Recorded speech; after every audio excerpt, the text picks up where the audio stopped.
بسم اللہ الرحمن الرحیم۔ باب العلم انواریہ ایجوکیشنل سوسائٹی و جامعہ انواریہ حیدرآباد انڈیا کے زیر اہتمام اللہ تعالیٰ کے فضل و کرم سے نور الانوار کا درس قسط وار جاری ہے۔ آج کا درس شروع ہوتا ہے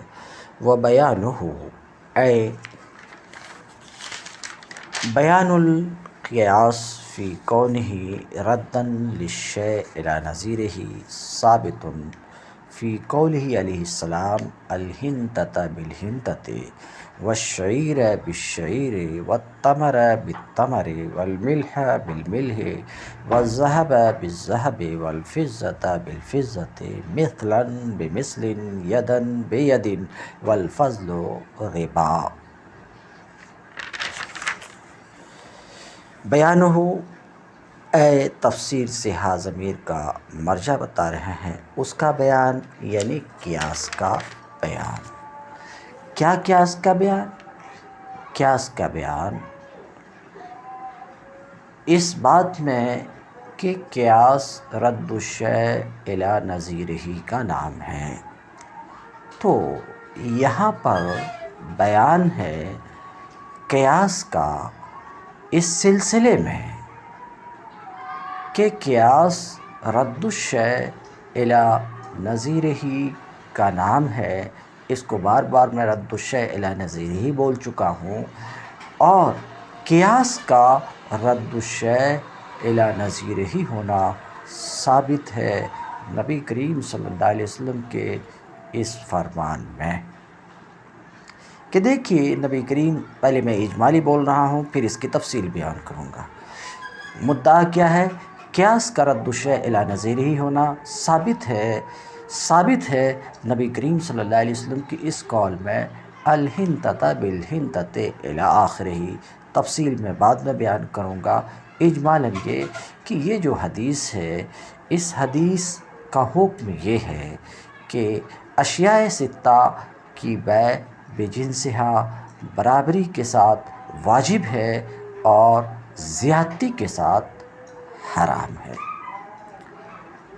اس حدیث سے ثابت ہونے والا حکم یہ ہے کہ ان کی بیع بجنسہا برابری کے ساتھ واجب ہے، زیادتی کے ساتھ حرام ہے، اور اس حکم برابری کا وجوب اور زیادتی کی حرمت، اس حکم کی علت قدر و جنس ہے، یعنی قدر و جنس میں اتحاد ہے۔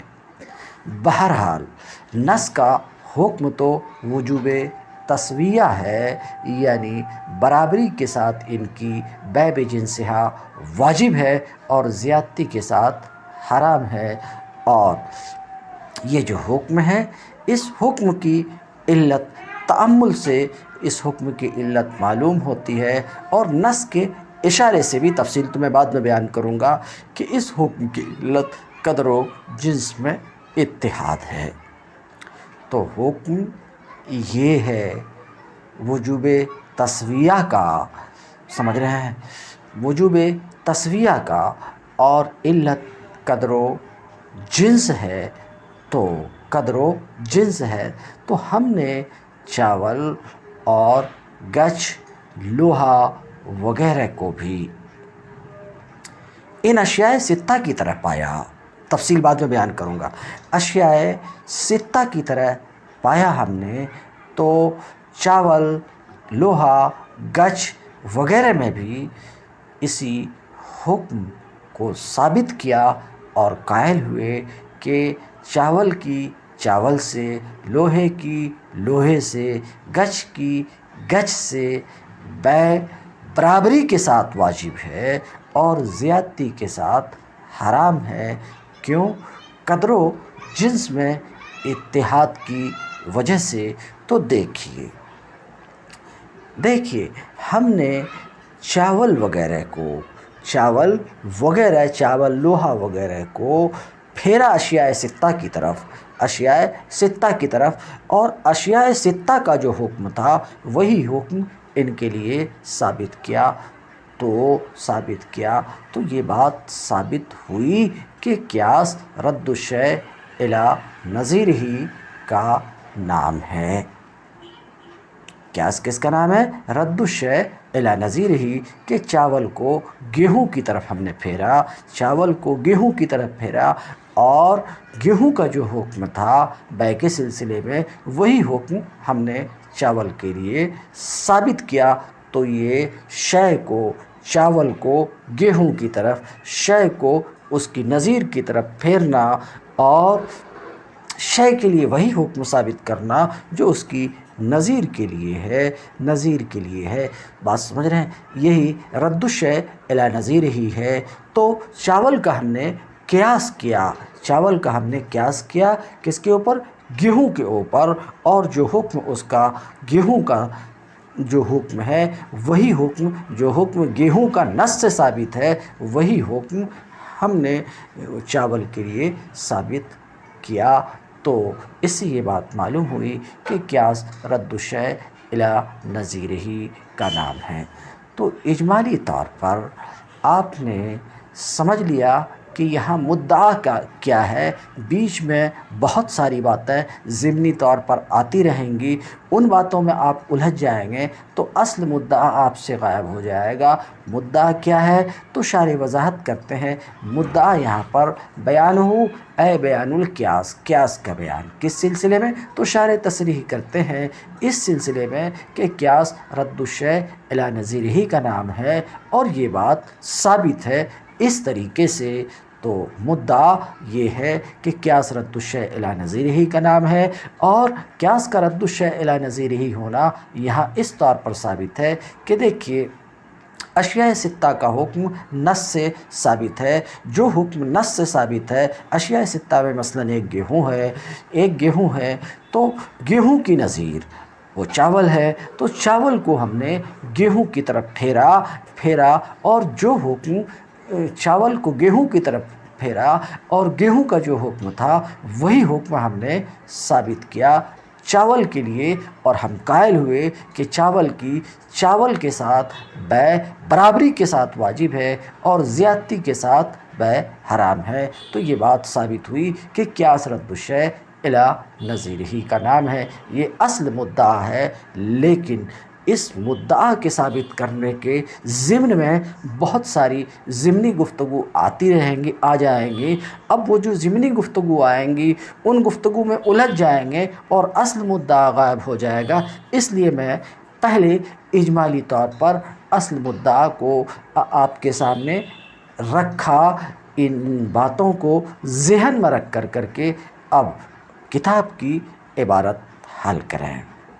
تو کیا کہتے ہیں؟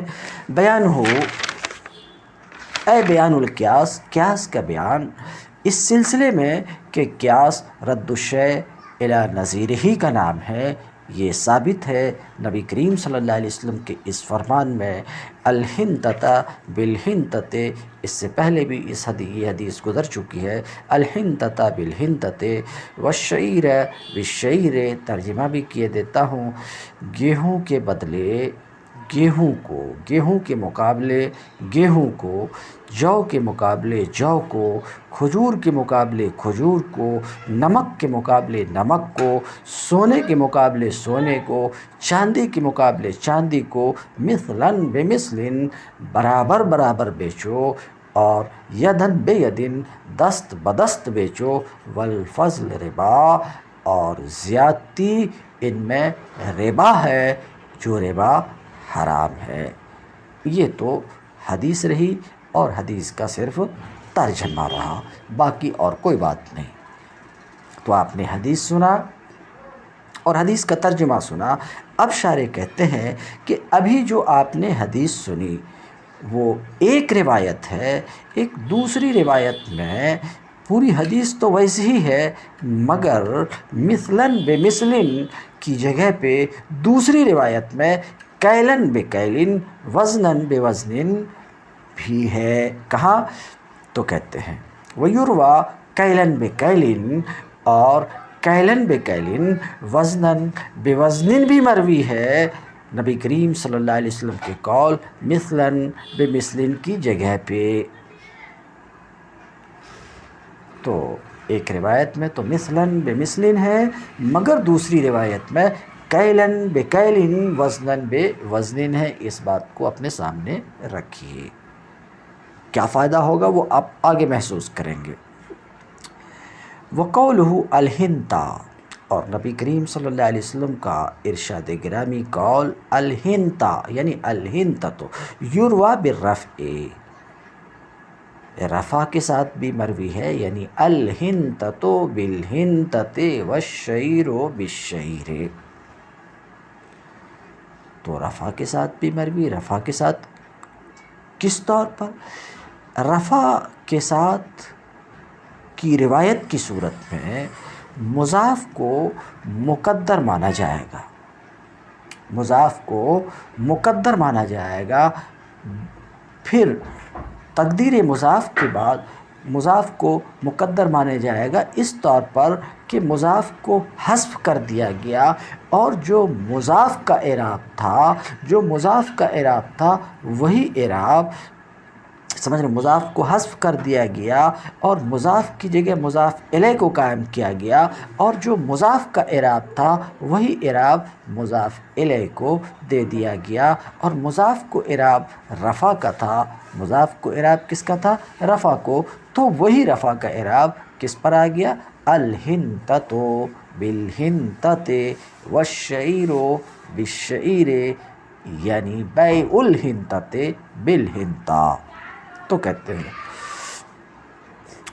اور نبی کریم صلی اللہ علیہ وسلم کا قول الہنتہ، الہنتۃ یروى بالرفع، رفع کے ساتھ بھی نبی کریم صلی اللہ علیہ وسلم کے اس قول کی رفع کے ساتھ بھی روایت کی جاتی ہے، یعنی رفع کے ساتھ ہو تو بیع الہنتۃ بالہنتہ، تو پھر الہنتۃ کیسے ہوا کہ بیع جس کو مقدر مانا گیا اسے حذف کر دیا گیا، مضاف کو حذف کر دیا گیا اور مضاف الیہ کو اس کے قائم مقام کر دیا گیا، اور جو مضاف کا اعراب تھا وہ مضاف الیہ یعنی الہنتہ کو دے دیا گیا، تو رفع کے ساتھ بھی نبی کریم صلی اللہ علیہ وسلم کے اس قول کی روایت رفع کے ساتھ بھی کی جاتی ہے، یعنی بیع الہنتۃ بالہنتۃ۔ واضح ہے کہ یہاں بالہنتہ میں جو با ہے یہ مقابلہ کے لیے ہے، یعنی ہنتہ کے مقابلے میں ہنتہ کی بیع، مثل بمثل۔ تو ایک تو نبی کریم صلی اللہ علیہ وسلم کے قول الہنتہ کی روایت رفع کے ساتھ کی جاتی، یعنی الہنتۃ بالہنتہ، اور آپ صلی اللہ علیہ وسلم کی نبی کریم صلی اللہ علیہ وسلم کے اس قول کی روایت نصب کے ساتھ بھی کی جاتی ہے، یعنی الہنتۃ بالہنتۃ الی آخرہ، کہتے ہیں ویروی بالنصب، نصب کے ساتھ بھی آپ صلی اللہ علیہ وسلم کے اس قول کی روایت کی جاتی ہے، نصب کے ساتھ روایت ہے، تو اس نصب کے ساتھ روایت ہے تو ظاہر ہے کہ یہاں فعل امر مقدر ہے، فعل امر مقدر ہے، یعنی بیع الہنتۃ بالہنتۃ، تو نصب کے ساتھ بھی روایت کی جاتی ہے۔ مصنف نے نصب کی روایت کو اختیار کیا ہے اس لیے کہ یہ روایت، نصب والی روایت زیادہ ظاہر ہے، مماثلت کی شرط کے ایجاب میں، مماثلت کی شرط کے ثابت کرنے میں نصب والی روایت زیادہ ظاہر ہے، اس لیے مصنف نے نصب والی روایت کو اختیار کیا ہے۔ بہرحال تو آپ صلی اللہ علیہ وسلم کے اس ارشاد گرامی کی روایت نصب کے ساتھ بھی کی جاتی ہے جیسے کہ رفع کے ساتھ کی جاتی ہے، تو یہ حدیث اس طریقے سے بھی پڑھی جاتی ہے الہنتۃ بالہنتۃ، اور اس طریقے سے بھی پڑھی جاتی ہے الہنتۃ بالہنتۃ الی آخرہ، یعنی بیع الہنتۃ بالہنتۃ۔ یہ اس تفسیر سے آپ سمجھ گئے ہوں گے کہ نصب کے ساتھ اگر یہ روایت ہو تو اس کا فعل امر مضمر و مقدر ہے اور وہ بیع ہے، بیع الہنتۃ بالہنتۃ، بات سمجھ گئے۔ آگے والحنتۃ، اس ارشاد گرامی میں الحنتۃ بالحنتۃ، نبی کریم صلی اللہ علیہ وسلم کے اس ارشاد گرامی میں حنطہ مکیل ہے کہ گیہوں میں کیل درست ہے، تو حنطہ کیلی چیز ہے، سمجھ رہے ہیں؟ الحنتۃ حنطہ کیلی چیز ہے کہ اس میں کیل صحیح ہے، قوبل بجنسہ، حنطہ ایک کیلی چیز ہے جو اپنے جنس کے مقابل ہے، بہی طور کہ صرف الحنطۃ والشعیر ایسا نہیں ہے، الحنطۃ بالحنطۃ ایک کیلی چیز ہے جو اپنے جنس کے مقابل میں ہے۔ اور آپ صلی اللہ علیہ وسلم کا ارشاد، آپ صلی اللہ علیہ وسلم کا قول مثلاً بمثل، یہ حال ہے ما سبق سے یعنی حنطہ سے۔ تو گویا کہ یہ کہا گیا بیع الحنطۃ بالحنطۃ حال کونہما متماثلین، جب حال ہے تو گیہوں کو گیہوں کے مقابلے میں اس حال میں بیچو کہ دونوں برابر ہوں، دونوں کیا ہوں؟ برابر ہوں۔ تو کہتے ہیں کہ آپ صلی اللہ علیہ وسلم کا قول مثلاً بمثل، یہ حال ہے ما سبق سے یعنی الحنطہ سے، حال ہے الحنطہ سے۔ تو گویا کہ کہا گیا بیع الحنطۃ بالحنطۃ حال کونہما متماثلین، گیہوں کو گیہوں کے مقابلے میں اس حال میں بیچو کہ دونوں برابر ہوں۔ والاحوال شروط، تو سنا آپ نے کہ مثلاً بمثل حال ہے، الحنطہ سے، الحنطۃ سے حال ہے، اور احوال جو ہوتے ہیں وہ شرائط ہوا کرتے ہیں۔ مطلب یہ کہ حال شرط کے معنی میں ہوتا ہے، کیونکہ حکم شرط سے وابستہ ہوتا ہے، حکم کا تعلق شرط سے ہوتا ہے کہ شرط کے انتفاع سے حکم منتفی ہو جاتا ہے، تو حال کے انتفاع سے حکم منتفی ہوگا، سمجھ رہے ہیں؟ یہ جو ہم نے کہا کہ شرط کے انتفاع سے حکم منتفی ہوتا ہے، آپ دیکھ لیجئے کہ قائل کا قول انت طالق راکبۃ، اس قول میں راکبہ حال ہے، یہ شرط کے معنی میں ہے، بہی طور کہ راکبہ معنی میں ہے ان رکبت، تو پورا جملہ انت طالق راکبہ کا معنی ہوا ان رکبت فانت طالق۔ تو یہ بات واضح ہوئی کہ احوال یہ کیا ہوتے ہیں؟ شرائط ہوتے ہیں۔ تو ابھی تک آپ نے حدیث کو دیکھا الحنطۃ بالحنطۃ، آگے ہے مثلاً بمثل، تو سماعت آپ نے فرمایا کہ مثلاً بمثل الحنطہ سے حال ہے، تو اب گویا کہ یہ کہا گیا بیع الحنطۃ بالحنطۃ متماثلین، کیا کہا گیا؟ بیع الحنطۃ بالحنطۃ حال کونہما متماثلتین، چونکہ مثلاً بمثل حال ہے تو گیہوں کو گیہوں کے مقابلے میں اس حال میں بیچو کہ دونوں برابر ہوں، دونوں کیا ہوں؟ برابر ہوں۔ تو مثلاً بمثل حال، اور حال کس کے معنی میں؟ شرط کے معنی میں ہوتا ہے۔ اب اتنی سی بات کو محفوظ رکھ کر کے آگے بڑھیے، اس کو ہم بعد میں جوڑیں گے، لیکن یہ تو آپ نے دیکھ لیا مثلاً بمثل حال ہے اور حال شرط کے معنی میں ہوتا ہے۔ تو نبی کریم صلی اللہ علیہ وسلم کے ارشاد کا معنی یہ ہوا کہ گیہوں کے بدلے گیہوں کو اس حال میں بیچو کہ دونوں برابر ہوں، دونوں کیا ہوں؟ برابر ہوں۔ آگے والامر للایجاب، الہنتا کو نصب ہے تو ظاہر سی بات ہے کوئی نصب دینے یعنی فعل مقدر ہے اور وہ بیو ہے، اور بیو کیا ہے؟ امر ہے۔ اور امر کس کے لیے آتا ہے؟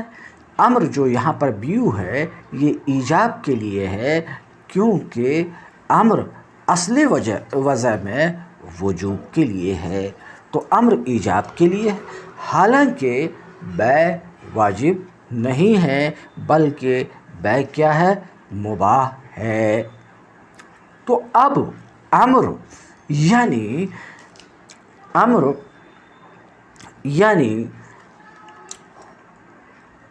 ایجاب، بات آپ سمجھ رہے ہیں؟ بیع مباح ہے تو یہ امر نفس بیع کی طرف تو پھر نہیں سکتا ہے، نفس بیع کی طرف پھر نہیں سکتا، بلکہ امر پھرے گا۔ امر یعنی ایجاب جو امر سے مستفاد ہے یہ حال کی طرف پھرے گا، حال جس کو آپ دیکھ چکے مثلاً بمثل، حال کی طرف پھرے گا تاکہ اسے لغویت سے بچایا جا سکے، تو حال کی طرف پھرے گا تو عبارت گویا کیا ہوئی؟ بیع الحنطۃ بالحنطۃ حال کونہما متماثلتین، یعنی ہنتا کے مقابلے میں ہنتا کی بیع واجب ہے برابری کی شرط کے ساتھ، اس شرط کے ساتھ کہ دونوں برابر ہوں، تو کہتے ہیں بیع مباح ہے تو امر یعنی ایجاب جو امر سے مستفاد ہے یہ حال کی طرف پھرے گا جو شرط ہے۔ تو اب معنی یہ ہوا حدیث کا الحنطۃ بالحنطہ، اس حدیث کا معنی یہ ہوا کہ بیع واجب ہے برابری اور مماثلت کی شرط کے ساتھ، یہ حدیث کا معنی ہوا۔ گویا کہ نبی کریم صلی اللہ علیہ وسلم نے فرمایا کہ جب تم گیہوں سے بیع کرنا چاہو، بیع کرو تو مماثلت اور مساوات کی رعایت کرو، یعنی مساوات کی حالت میں بیچو، دوسری حالت میں نہ بیچو۔ تو معنی ہوا کہ بیع واجب ہے تسویہ اور مماثلت کی شرط کے ساتھ۔ اس حدیث کا معنی یہ ہے، اس حدیث کا معنی یہ نہیں ہے کہ نفس بیع واجب ہے، کیونکہ امر منصرف ہے یہاں کس کی طرف؟ حال کی طرف، کیونکہ ظاہر سی بات ہے کہ نفس بیع امر مباح ہے، واجب نہیں ہے۔ تو حدیث کا معنی یہ ہوا کہ جب تم گیہوں سے بیع کرو تو واجب ہے مساوات اور مماثلت کی شرط کے ساتھ بیع۔ اراد بالمثل، اب متن کی عبارت میں جو مثلاً بمثل ہے تو ایک چیز کا دوسرے چیز کے مماثل ہونا، ایک چیز کا دوسرے چیز کے مساوی ہونا، مختلف باتوں میں ایک چیز دوسرے کی مماثل ہو سکتی، مختلف اوصاف میں مماثل اور مساوی ہو سکتی۔ تو یہاں مماثلت سے کس وصف میں مماثلت مراد ہے اس کو شارح کہتے ہیں کہ اراد بالمثل القدر۔ متن کی حدیث میں جو مثل ہے اس مثل سے مراد کسی بھی وصف میں مماثلت نہیں ہے، بلکہ مثل سے مراد ہے کیا؟ مثل سے مراد ہے مثل فی القدر۔ مثل سے کیا مراد ہے؟ مثل فی القدر۔ تو کہتے ہیں مثل سے مراد قدر ہے، قدر یعنی کیلی چیزوں میں کیل اور وزنی چیزوں میں وزن۔ اب رہی بات یہ کہ مثل سے مراد قدر ہے، قدر میں مماثلت، اور وہ کیا؟ مکیل میں کیل اور موزون میں وزن۔ تو مثل سے مراد یہاں قدر ہے یعنی کیل و وزن، اس بات کی کیا دلیل ہے؟ کیونکہ ایک چیز دوسرے چیز کی مماثل تو بہت سارے اوصاف میں ہو سکتی. مثل سے مراد یہاں قدر ہے. اس بات کی دلیل تو کہتے ہیں بدلیل ما ذکر فی حدیث آخر، اس دلیل کی وجہ سے جو دوسری حدیث میں مذکور ہے، جس کی اوپر روایت کی گئی کہ ایک دوسری روایت میں کیا ہے، کیلن بکیلن وزنن بوزن بھی ہے. ایک دوسری روایت میں اس قول کی جگہ پہ مثلاً بمثلن، تو ایک دوسری روایت میں مثلاً بمثلن کی جگہ کیا ہے، کیلن بکیلن وزنن بوزن ہے. اور آپ کو خوب معلوم ہے کہ قول رسول میں بعض کا مفسر ہوتا ہے، جیسے کتاب اللہ میں بعض آیت بعض کی مفسر ہوتی ہے، ایسے ہی قول رسول میں بھی بعض کے لیے مفسر ہے. تو اب کیلن بکیلن وزنن بوزن یہ تفسیر ہے کس کی؟ وہی مثلاً بمثلن سے. تو یہ بات معلوم ہوئی کہ مثلاً بمثلن سے مراد کیلن بکیلن وزنن بوزن یعنی قدر ہے، کیونکہ قدر دونوں کو شامل ہے. تو کہتے ہیں کہ مثل سے مراد قدر ہے، یعنی کیل مکیلات میں اور وزن موزونات میں، اس دلیل سے جو دوسری حدیث میں مذکور ہے، کیا، کیلن بکیلن، جو اوپر میں آپ سن چکے. اور حدیث کا جو آخری ٹکڑا ہے والفضل ربا، مراد فضل سے، واراد بالفضل، اور مراد فضل سے نبی کریم صلی اللہ علیہ وسلم کے قول والفضل ربا میں، سمجھ رہے ہیں؟ والفضل ربا میں فضل علی القدر ہے، نہ یہ کہ نفس فضل ہے. ہاں، تو فضل سے مراد کیا ہے؟ فضل علی القدر ہے، اس لیے کہ زیادتی سمجھی ہی نہیں جا سکتی ہے مماثلت کے بغیر. تو مماثلت کے بغیر زیادتی کا بھلا تصور کیسے کیا جا سکتا؟ زیادتی کا تصور نہیں ہو سکتا. تو جب مراد مماثلت سے مماثلت فی القدر ہے، مماثلت سے کیا مراد ہے؟ مماثلت فی القدر ہے، تو ظاہر سی بات ہے کہ زیادتی سے مراد بھی قدر پر زیادتی ہی ہوگی، کچھ اور نہیں. کہتے ہیں واراد بالفضل، اور نبی کریم صلی اللہ علیہ وسلم کے فرمان والفضل ربا میں فضل سے مراد فضل علی القدر ہے، نفس فضل نہیں ہے. تو قدر پر زیادتی وہ حرام ہے. کہتے ہیں جب ایسا ہے کہ فضل سے مراد فضل علی القدر ہے، تب تو ایک لپ گیہوں کی بیع 2 لفظ سے جائز ہوگی. کیوں؟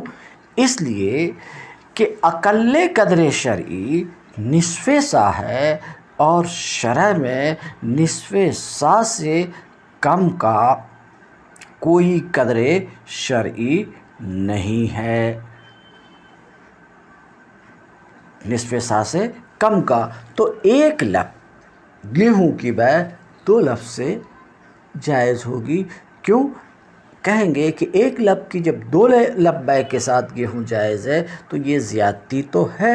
یہ زیادتی تو حالانکہ زیادتی کو والفضل ربا، زیادتی کو ربا اور حرام قرار دیا گیا، تو یہ بیع تو حرام ہونی چاہیے. جواب دیا جا چکا کہ زیادتی سے مراد قدر پر زیادتی، اور کوئی بھی قدر نصف سا سے کم نہیں ہوتا. نصف سا جس کا اندازہ ہمارے یہاں 2 کلو 45 گرام سے کیا جاتا ہے، تو ایک لپ میں 2 کلو 45 گرام تو نہیں آتا، 2 لپ میں بھی 2 کلو 45 گرام نہیں آتا. تو ایک لپ کی بیع 2 لپ سے زیادتی کے ساتھ حرام نہیں ہے، جائز ہے. یہاں تک کہ ایک لپ گیہوں کی بیع 2 لپ سے جائز ہے، آنکھیں نصف سا کو پہنچ جائے، نصف سا کو پہنچ جائے تو جائز نہیں ہے۔ فصار حکم النص، تو یہ نص جو ابھی زیر بحث ہے، الحنطۃ بالحنطہ الی آخرہ، اس نص کا حکم کیا ہے؟ تو پوری شرح آپ نے سنا۔ اب اتنی دیر کی جو گفتگو آپ سنیں، اس گفتگو کا نچوڑ روایت نسب کے بنا پر الحنطۃ بالحنطہ، گویا کہ نبی کریم صلی اللہ علیہ وسلم کا فرمان یہ ہوا، بیع الحنطۃ بالحنطۃ والشعیر، بیچ میں لے آئیے اس کو، بیع الحنطۃ بالحنطۃ مثلا بمثل ای حال کونہما متماثلتین، اور بیع امر ہے، اور امر وجوب کے لیے آتا ہے، نفس بیع یہ واجب تو ہے نہیں، تو یہ امر حال یعنی شرط کی طرف پھرے گا، سمجھ رہے ہیں؟ امر یعنی ایجاب، ایجاب جو امر سے حاصل ہے وہ پھرے گا کس کی طرف؟ شرط کی طرف۔ تو اب حدیث گویا کہ یہ بنی، بیع الحنطۃ بالحنطۃ مثلا بمثل ای حال کونہما متماثلتین فی القدر، تو گیہوں کو گیہوں کے مقابلے میں اس حال میں بیچو کہ دونوں قدر میں برابر ہوں، والفضل، اور قدر پر زیادتی یہ حرام ہے۔ تو حکم کیا ہوا؟ اس نص سے ثابت ہونے والا حکم کیا؟ متماثلین، اشیاء ستہ میں متماثلین کی بیع میں برابری واجب ہے، برابری کے ساتھ بیع واجب ہے، اور زیادتی کے ساتھ بیع حرام ہے۔ تو کہتے ہیں فصار حکم النص وجوب التسویہ، تو نص کا حکم کیا ہوا؟ متماثلتین کے درمیان برابری کا وجوب، متماثلتین کے درمیان برابری کا وجوب، کس چیز میں؟ فی القدر، قدر میں، یعنی کیل اور وزن میں، مکیل کے اندر کیل میں، موزون کے اندر وزن میں۔ ثم الحرمت بنا علی فوت حکم الامر، پھر حرمت حکم امر کے فوت ہونے پر مبنی ہوگی۔ حکم امر آپ دیکھ چکے ہیں، تسویہ اور مماثلت واجبہ یہ حکم امر ہے، تو حرمت مبنی ہوگی کس پر؟ حکم امر کے فوت ہونے پر، تسویہ فوت ہوگی، مماثلت فوت ہوگی تو بیع حرام ہوگی۔ تو کہتے ہیں جہاں تسویہ فوت ہوگی وہاں حرمت ثابت ہوگی۔ ھذا حکم النص، یہ نص کا حکم ہے، یعنی تسویہ کا وجوب، برابری کا وجوب، یہ نص کا حکم ہے۔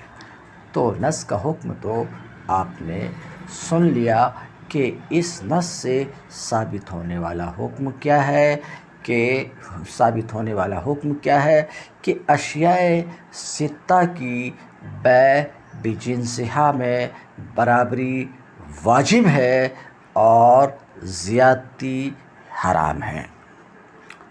تو گیہوں سے بیع، گیہوں کے ساتھ بیع میں تسویہ یہ واجب ہے، اور زیادت فضل حرام ہے، یہ نص کا حکم ہے۔ اب رہی بات یہ کہ یہ جو نص کا حکم ہے، تسویہ کا وجوب اور زیادتی کی حرمت، اس حکم کی علت کیا ہے؟ اس حکم کا داعی کیا ہے؟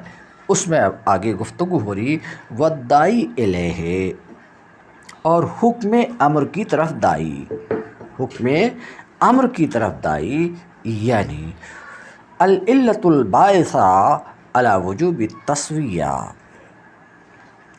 ان اموال ستہ کے درمیان، ان اموال ستہ کے درمیان جو حدیث میں مذکور ہیں، ان کی سمجھ رہے ہیں، ان کی بیع بجنسہا میں برابری واجب ہے، اس کی علت باعثہ کیا ہے؟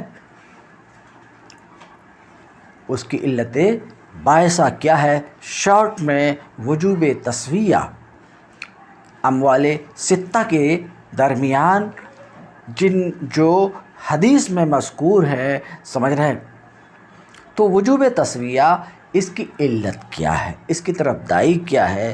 تو مصنف کہتے ہیں والداعی الیہ، اور حکم امر کی طرف یعنی وجوب تسویہ کی طرف داعی کون ہے؟ کہتے ہیں قدر اور جنس ہے، اس کی علت قدر اور جنس ہے، اس لیے قدر اور جنس ہے، لأن ایجاب التسویہ فی القدر بین ہذہ الاموال یقتضی ان تکون امثالا متساویۃ۔ حکم امر کی طرف داعی یعنی وجوب تسویہ کی علت قدر و جنس ہے۔ وجوب تسویہ جو نص کا حکم ہے، اس حکم کی علت قدر و جنس میں ہے، قدر و جنس ہے، یعنی قدر میں اشتراک اور جنس میں اتحاد، یہ اس حکم کی علت ہے۔ کیوں؟ اس لیے کہ قدر میں برابری کا ایجاب ان چھ مالوں کے درمیان، ان اموال ستہ کے درمیان، وہ اموال ستہ جو حدیث میں مذکور ہیں، تو ان اموال ستہ کے درمیان تسویہ کا، برابری کا واجب کیا جانا، برابری کا واجب کیا جانا، یہ اس بات کا مقتضی ہے کہ یہ اموال ستہ امثال متساویہ ہوں۔ کیوں اس بات کے مقتضی ہیں؟ ورنہ تکلیف بالمحال لازم آئے گا، تو تسویہ کا، قدر میں تسویہ کا ان اموال ستہ کے درمیان واجب کیا جانا مستلزم ہے اس بات کو کہ یہ امثال متساویہ ہوں، امثال متساویہ ہوں، یعنی ایسی چیزیں ہوں جو جنس میں موافق ہوں اور قدر میں مساوی ہوں، ولن تکون کذالک، اور یہ ایسے ہوں گے نہیں، یعنی امثال متساویہ نہیں ہوں گے مگر قدر اور جنس سے، قدر اور جنس سے، یعنی قدر میں اشتراک سے اور جنس میں اتحاد سے ہی یہ امثال متساویہ ہوں گے، متساویہ ہوں گے۔ تو ان اموال کے، اموال متساویہ بننے کے لیے قدر میں اشتراک اور جنس میں اتحاد ضروری ہے، اس لیے یہ ضروری ہے، اس لیے کہ مماثلت صورت اور معنی سے قائم ہوتی ہے،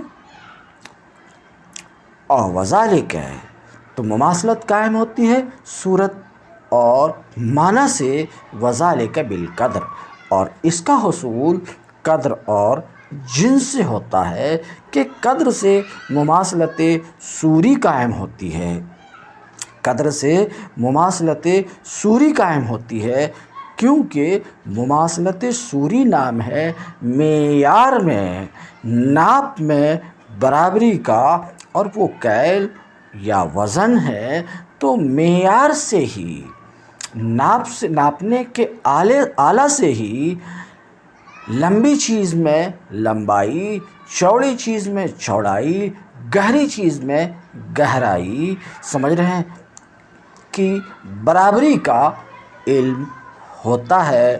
تو کہتے ہیں قدر سے ہی مماثلت صوری قائم ہوتی ہے اور جنس سے مماثلت معنوی قائم ہوتی ہے، کیونکہ جنس کے اتحاد سے معنی میں مشاکلت پیدا ہوتی ہے، تو جنس سے مماثلت معنویہ کا قیام ہوتا ہے، جنس سے مماثلت معنویہ کا قیام ہوتا ہے۔ والجنس، تو آپ نے دیکھا کہ اس حکم وجوب تسویہ جو حکم ہے یا حرمت فضل جو حکم ہے، اس حکم کا داعی، اس حکم کی علت قدر و جنس ہے۔ یہ دلیل معقول سے ابھی یہ بات ثابت کی گئی۔ کیسے دلیل معقول سے ثابت کی گئی؟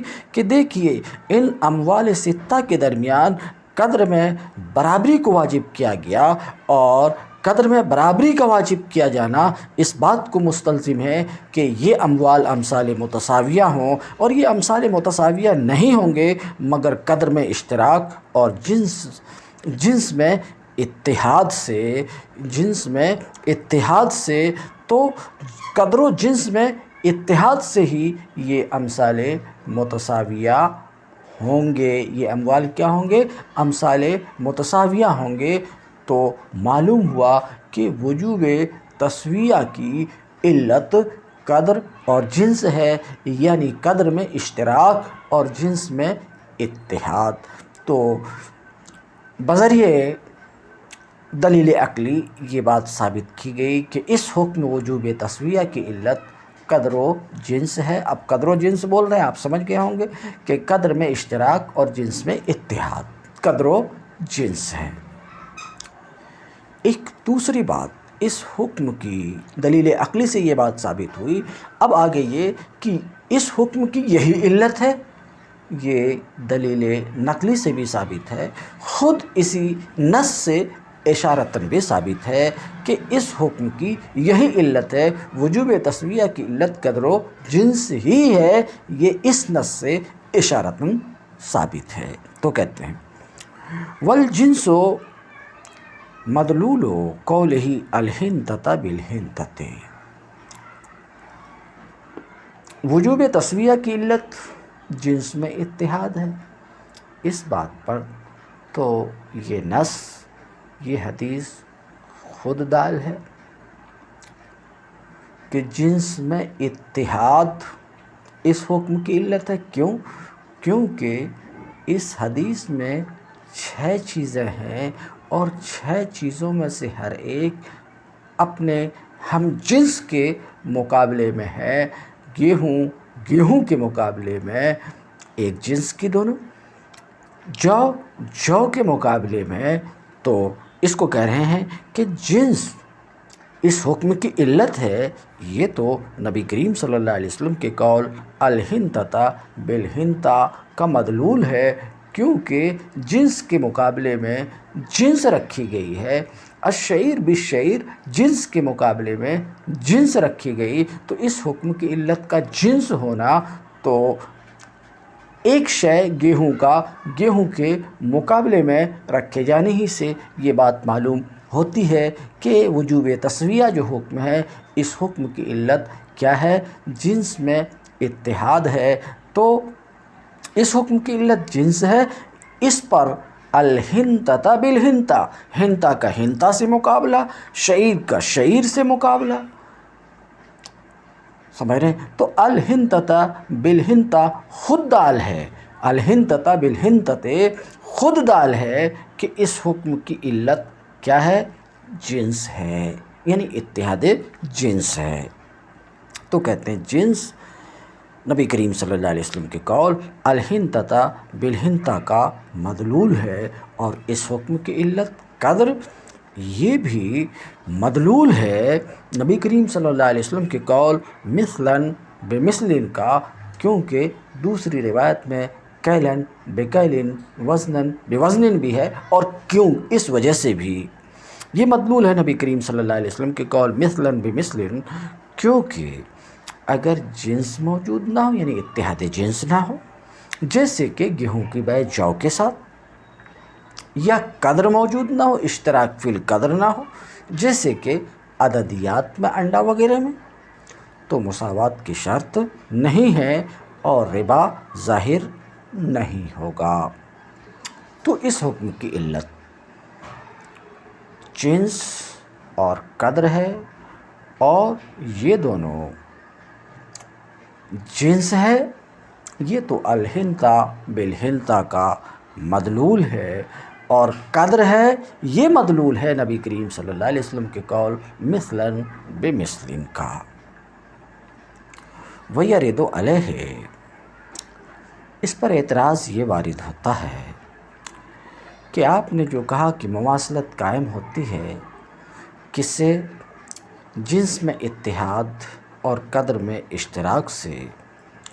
ہم تسلیم نہیں کرتے کہ مماثلت قدر اور جنس سے صرف ثابت ہوتی ہے، بل لا بد ان تکون فی الوصف، بلکہ ضروری ہے کہ وصف میں بھی مماثلت ہو، کیونکہ جودت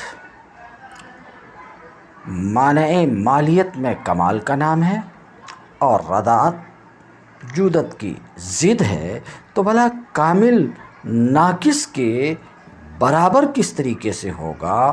تو مماثلت اتحاد فی الوصف پر بھی موقوف ہے۔ تو کہتے ہیں ہم تسلیم نہیں کرتے کہ مماثلت صرف قدر اور جنس سے قائم ہوتی، بلکہ مماثلت کے قیام کے لیے وصف میں بھی اتحاد ضروری ہے، وصف وہ اچھا ہونا اور برا ہونا۔ فأجاب، تو اس کا جواب مصنف نے اپنے اس قول سے دی کہ سقطت قیمت الجودہ بالنص، جودت کی قیمت نص سے ساقط ہے، اور وہ نبی کریم صلی اللہ علیہ وسلم کا فرمان ہے جیدھا وردیھا سوا، یعنی اشیاء ستہ میں، اشیاء ستہ مذکورہ میں جید اور ردی برابر ہیں۔ تو مماثلت کی رعایت ضروری ہے، قدر میں اچھے گیہوں کی خراب گیہوں کے ساتھ کے مقابلے میں بیع میں جودت و رداعت کا اعتبار نہیں ہے۔ تو جودت کی قیمت نص سے ثابت ہے، اور وہ نبی کریم صلی اللہ علیہ وسلم کا قول ہے جیدھا وردیھا سوا، ھذا حکم النص، یہ نص کا حکم ہے۔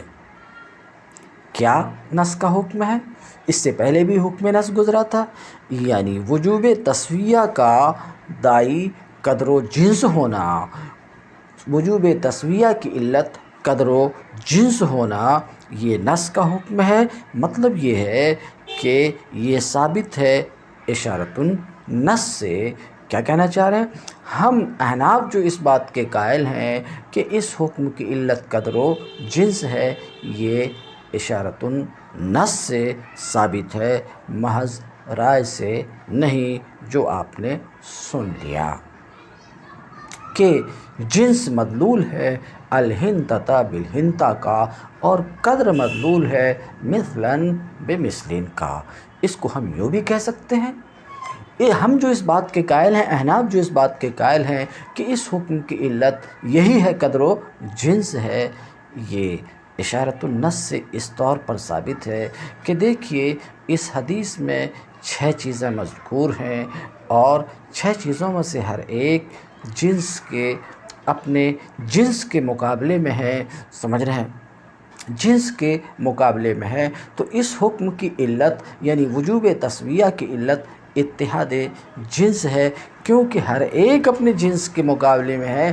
الہنتتا بالہنتتے ہے، ایسا نہیں ہے الہنتتا بالشعیر، الشعیر بالہنتتے، ایسا نہیں ہے۔ تو اتحاد جنس تو مدلول ہے کس کا؟ الہنتتا بالہنتتے کا مدلول ہے۔ اور رہی بات یہ کہ قدر، تو قدر بھی مدلول ہے اس طور پر کہ حدیث میں 6 چیزیں ذکر کی گئی، اور 6 کی 6 چیزیں قدری ہیں، بئی طور کہ پہلی 4 چیزیں قیلی ہیں، اور بعد کی دو چیزیں وزنی ہیں، اور وہ بعد کی دو چیزیں سونا اور چاندی، سونا اور چاندی۔ تو یہ تمام چھ چیزیں ذی قدر ہیں، قدر والی ہیں، کیلی اور وزنی ہیں۔ تو چھ چیزوں جن کو حدیث میں رکھا گیا ہے، سب کی سب قدر والی ہیں، سمجھ رہے ہیں، قدری ہیں۔ اور جب ایسا ہے تو یہ حدیث خود اس بات کے اوپر دال ہے کہ اس حکم کی علت قدر میں اشتراک اور جنس میں اتحاد ہے۔ کہتے ہیں ھذا حکم النص، یہ نص کا حکم ہے، یعنی وجوب تسویہ کا داعی قدر و جنس ہونا، وجوب تسویہ کی علت قدر و جنس ہونا اشارۃ النص سے ثابت ہے، محض قیاس سے ثابت نہیں ہے، رائے سے ثابت نہیں ہے۔ سن لیا آپ نے؟ یہاں پر بھی ابھی بھی حکم النص آیا، اس سے پہلے بھی حکم النص اس سے پہلے بھی حکم نص گزرا۔ تو کہتے ہیں فالمراد بہذا الحکم الثانی، اس حکم ثانی سے مراد وہ نہیں ہے جو حکم اول سے مراد ہے۔ کیوں؟ اس لیے کہ حکم اول تو حکم شرعی ہے۔ حکم اول کیا ہے؟ حکم شرعی ہے، یعنی تسویہ کا وجوب۔ اور یہ حکم جو ابھی آپ نے پڑھا، یہ حکم مدلول نص کے معنی میں ہے، جو حکم یعنی وجوب تسویہ اور علت یعنی قدر و جنس دونوں کو شامل ہے۔ ووجدنا الارض وغیرہ امثالا متساویہ۔ اب ہم اس مدعا کے قریب ہیں جس مدعا کے لیے یہ گفتگو شروع ہوئی تھی، اور مدعا یہ تھا کہ قیاس رد الشیء الی نظیرہ کا نام ہے۔ مدعا کے قریب اس طور پر ہیں کہ ابھی جو لمبی چوڑی تقریر گزری، اس تقریر کا حاصل یہ کہ دیکھو یہ ایک نص ہے، الحنطۃ بالحنطہ۔ اس نص کا حکم یہ ہے کہ اشیاء ستہ کی بیع بجنسہا میں برابری کے ساتھ بیع واجب ہے اور زیادتی کے ساتھ بیع حرام ہے۔ تو اس نص کا حکم وجوب تسویہ ہے، اور اس حکم کی علت قدر و جنس ہے، یعنی قدر میں اشتراک اور جنس میں اتحاد۔ تو اب تک آپ نے ایک نص سنا، اور اس نص کی تشریح کی گئی، اور آپ کو یہ بتانے کی کوشش کی گئی کہ اس نص کا حکم وجوب تسویہ ہے، اور اس نص کی حکم وجوب تسویہ ہے، اور وجوب تسویہ کی علت وجوب تسویہ بولیے یا حرمت تفاضل بولیے، یہاں بات برابر ہے۔ اس حکم کی علت قدر و جنس ہے۔ اب تک یہ بات آپ کو بتائی گئی، مگر مدعا جو اصل مدعا ہے کہ قیاس رد الشیء الی نظیرہ کا نام ہے، ابھی تک اس مدعا کا ثبوت فراہم نہیں ہو سکا، وہ مدعا ابھی تک ثابت نہ ہو سکا، اب ثابت ہونے والا ہے۔ کہ آپ نے دیکھا کہ حکم وجوب تسویہ ہے، علت قدر و جنس میں اتحاد ہے۔ تو دیکھیے ہم نے چاول، لوہا، گچ، نورا، ان چیزوں کو اشیاء ستہ کی طرح پایا۔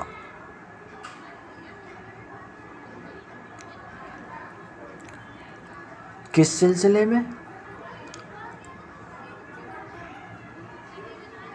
ذی قدر ہونے کے سلسلے میں، کیلی اور وزنی ہونے کے سلسلے میں، اور جب ان کی بجنسہا بیع ہو تو جنس میں بھی اتحاد اور قدر میں بھی اتحاد۔ تو چاول کی چاول سے بیع مثلاً کیا حکم ہے؟ چاول کی، چاول سے بے کا کیا حکم ہے؟ تو ہم نے چاول کو مثلاً گیہوں کی طرف پھیرا، اور جو حکم گیہوں کا تھا وہی ہم نے چاول کے لیے ثابت کیا۔ تو چاول نظیر ہے گیہوں کی، اور آپ سنیں کہ قیاس کس کا نام ہے؟ شے کو اس کی نظیر کی طرف پھیرنا، یعنی شے کے لیے وہی حکم ثابت کرنا جو حکم اس کی نظیر کے لیے ہے۔ چاول کی نظیر گیہوں ہے، اور گیہوں کا حکم منصوص ہے۔ کیا منصوص ہے؟ گیہوں کا حکم کیا منصوص ہے؟ کہ برابری کے ساتھ بے واجب ہے، زیادتی کے ساتھ بے حرام ہے۔ تو وہی حکم ہم نے چاول کے لیے ثابت کیا۔ تو یہ شے کو اس کی نظیر کی طرف پھیرنا، بئی طور کے شے کے لیے وہی حکم ثابت کرنا ہے جو شے کے لیے ثابت ہے، یہی قیاس ہے۔ تو کہتے وجدنا الارز وغیرہ، ہم نے چاول وغیرہ کو، سمجھ رہے ہیں، وغیرہ جو مکیلات و موزونات میں سے ہیں، جیسے کہ گچ ہے، جیسے کہ لوہا ہے، چاول وغیرہ کو ہم نے امثال متساویہ پایا، یعنی ایسی چیزیں پایا جو جنس میں موافق ہیں اور قدر میں برابر ہیں۔ تو ہم نے چاول وغیرہ کو امثال متساویہ پایا، فکان الفضل علی المماثلہ، تو مماثلت پر زیادتی، فیہا، ان میں کن میں؟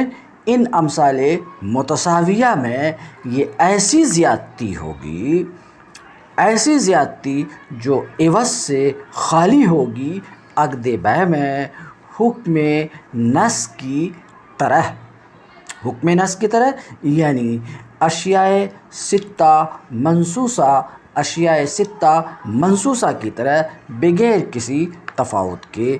تو ہم نے حکم نص کے اس بات کو لازم کیا، ہم نے حکم نص کے اس بات کو لازم کیا علت میں مشارکت کی وجہ سے، یعنی قدر و جنس میں مشارکت کی وجہ سے۔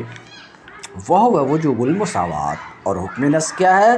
وہ مساوات کا وجوب ہے، اور زیادتی اور ربا کی حرمت ہے اشیاء ستہ کے ماسوا میں، یعنی چاول وغیرہ مکیلات و موزونات میں، خواہ وہ مطعوم ہو یا غیر مطعوم ہو، قدر و جنس کے وجود کے شرط کی وجہ سے۔ علی طریق الاعتبار المأمور بہ فی قولہ تعالی فاعتبروا، برطریق اعتبار، اس اعتبار کے طریقے پر جس کا حکم دیا گیا ہے اللہ تعالیٰ کے قول فاعتبروا میں، یعنی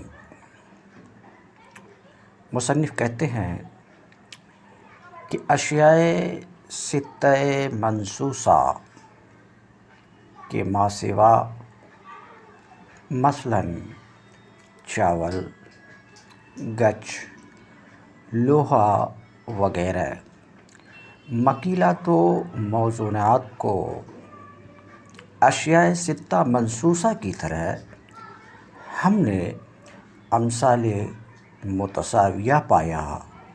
تو ہم نے ان میں بھی، چاول، گچ، لوہا وغیرہ میں بھی حکم نص، یعنی وجوب تسویہ اور حرمت ربا کو ثابت کیا، علی طریق الاعتبار المأمور بہ، برطریق اعتبار مأمور بہ، اس مأمور بہ اس اعتبار کے طریقے پر جس کا ہمیں حکم دیا گیا ہے اللہ تعالیٰ کے قول فاعتبروا میں، وہو نظیر المثلات، اور یہ اعتبار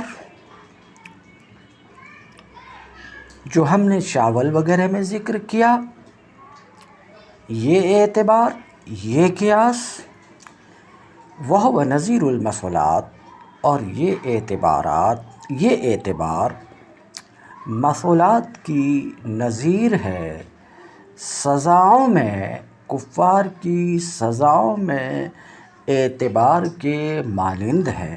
یعنی ہمارا یہ اعتبار جو ہم نے چاول وغیرہ میں ذکر کیا، ہمارا یہ اعتبار مانند ہے کفار کی سزاؤں میں اعتبار کے، جس اعتبار کا ہمیں حکم دیا گیا ہے اللہ تعالیٰ کے قول فاعتبروا میں۔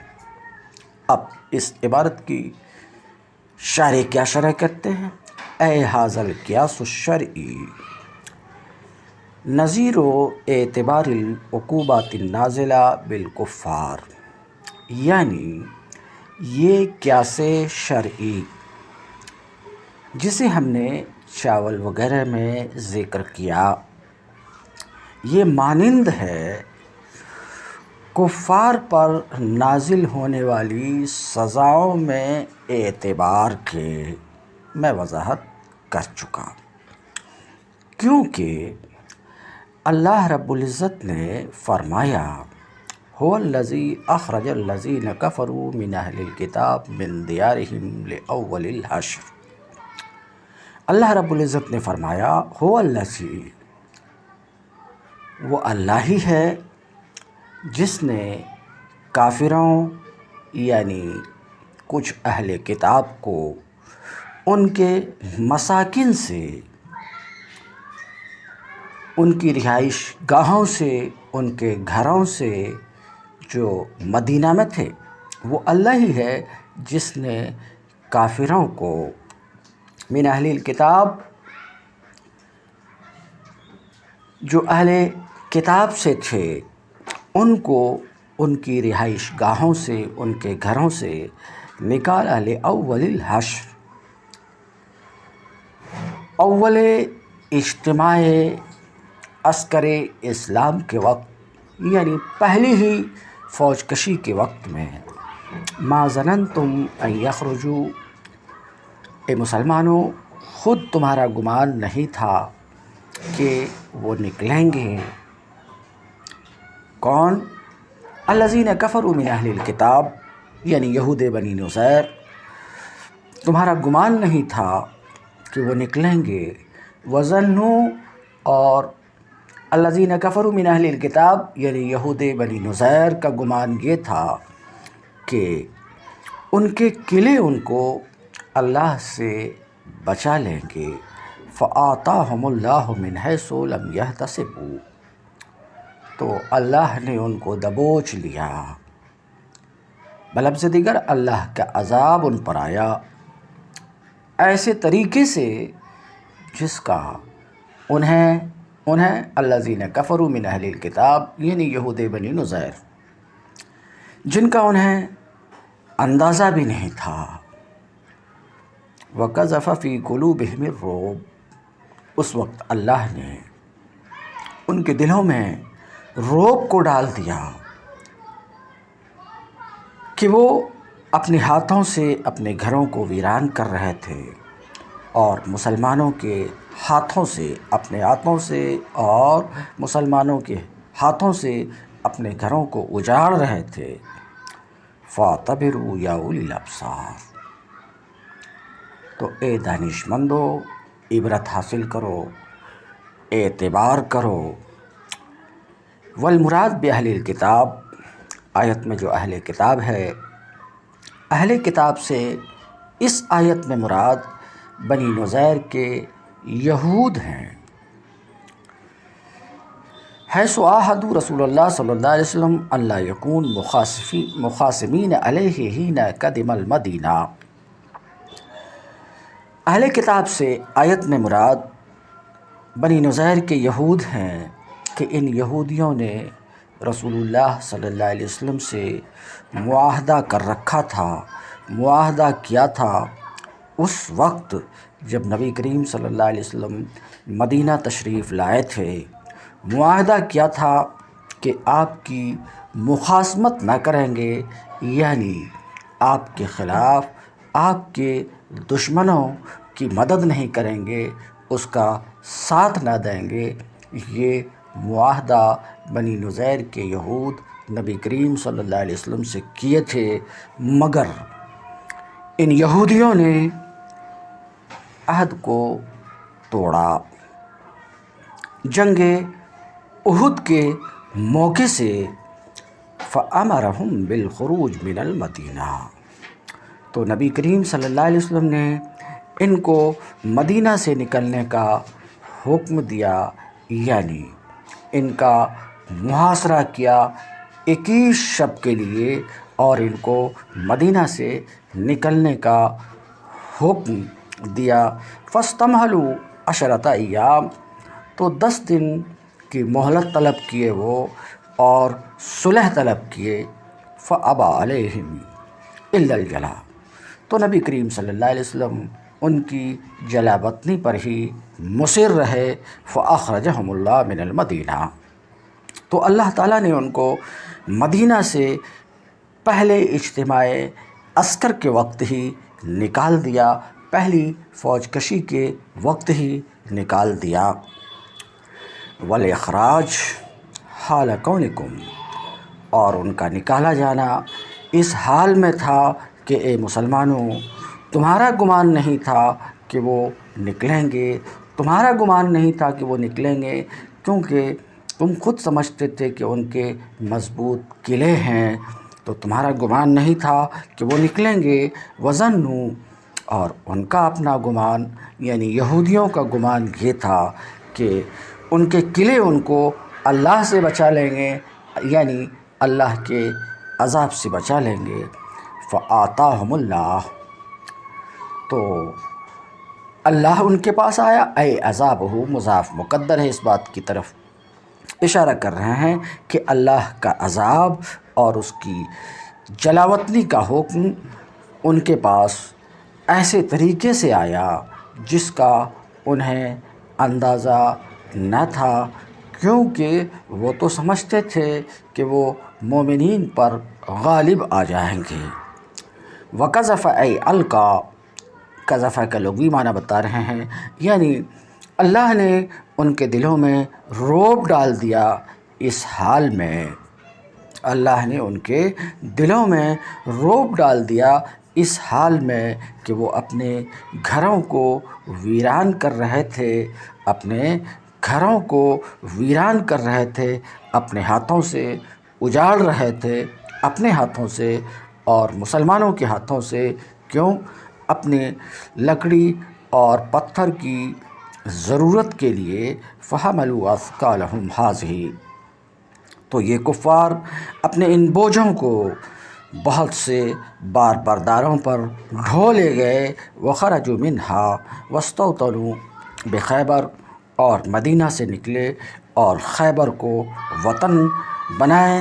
ثُمَّ أَخْرَجَهُمْ عمر، پھر حضرت عمر رضی اللہ تعالی عنہ نے اپنے عہد خلافت میں ان کو خیبر سے شام کی طرف کھدیڑا۔ ھذا تفسیر الآیہ، یہ تو اس آیت کی تفسیر تھی۔ فَالْإِخْرَاجُ، جب آپ نے اس آیت کی تفسیر سن لیا اور جان لیا تو اب یہ جانیے کہ گھروں سے نکالا جانا، جو نکالے گئے بنی نظیر کے یہود، گھروں سے نکالا جانا ایک سزا ہے قتل کے مانند، اس لیے کہ اللہ تعالیٰ نے اخراج اور قتل کو برابر قرار دیا ہے اپنے اس قول میں۔ وَلَوْ أَنَّا كَتَبْنَا عَلَيْهِمْ الْآیَةَ، اگر ہم ان پر فرض کرتے کہ اپنے آپ کو قتل کرو یا اپنے گھروں سے نکل جاؤ، تو یہ اس کام کو بجا نہ لاتے مگر ان میں کے تھوڑے۔ بہرحال تو اخراج من الدیار قتل کی طرح ایک سزا ہے۔ والکفر یصلح داعیا الیہ، اور اس سزا کی علت کفر بن سکتا ہے۔ والکفر یصلح داعیا الیہ، اور کفر اس کی طرف داعی بننے کی صلاحیت رکھتا ہے، کفر اس کا داعی ہو سکتا ہے۔ فَكُلَّمَا وُجِدَ الْكُفْرُ، تو جب کفر پایا جائے گا اس پر اخراج متحقق ہوگا اور آیت میں جو ہے لأول الحشر، تو اول حشر کا لفظ اس سزا کے تکرار پر دال ہے، اور اس سزا کی تکرار ہوئی اس طور پر کہ حضرت عمر نے ان کو خیبر سے شام کی طرف کھدیڑا، کب؟ اپنے عہد خلافت میں۔ وکیل ایک قول یہ بھی ہے کہ ہوا حشرہم یوم القیامہ، وہ ان کا جمع کیا جانا قیامت کے دن۔ ثم دعانا الی الاعتبار، پھر اللہ تعالیٰ نے ہمیں اعتبار کی دعوت دی۔ اپنے قول فاعتبروا میں دعانا الی الاعتبار یہ معطوف ہے مصنف کے قول قال هو الذی اخرج الذین کفروا من اہل الکتاب الآیہ پہ معطوف ہے، یعنی اللہ رب العزت نے فرمایا، کیا فرمایا؟ هو الذی اخرج الذین کفروا الآیہ، پھر اللہ رب العزت نے ہمیں اعتبار کی دعوت دی۔ اپنے قول فاعتبروا یا اولی الابصار میں اعتبار کی دعوت دی۔ کیسے؟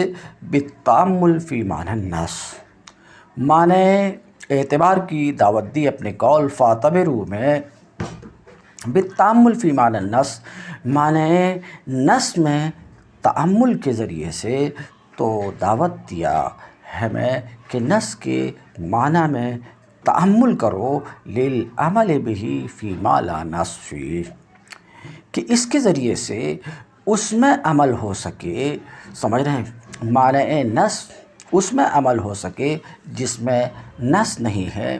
فنعتبر احوالنا باحوالہم، تو ہم اپنے احوال کا ان کے احوال پر اعتبار کریں، اور ہم ان کے کرتوت کے مانند سے بچیں، اپنے آپ کو بچانے کے لیے اس سزا کے مانند سے جو ان پر نازل ہوئی ہے۔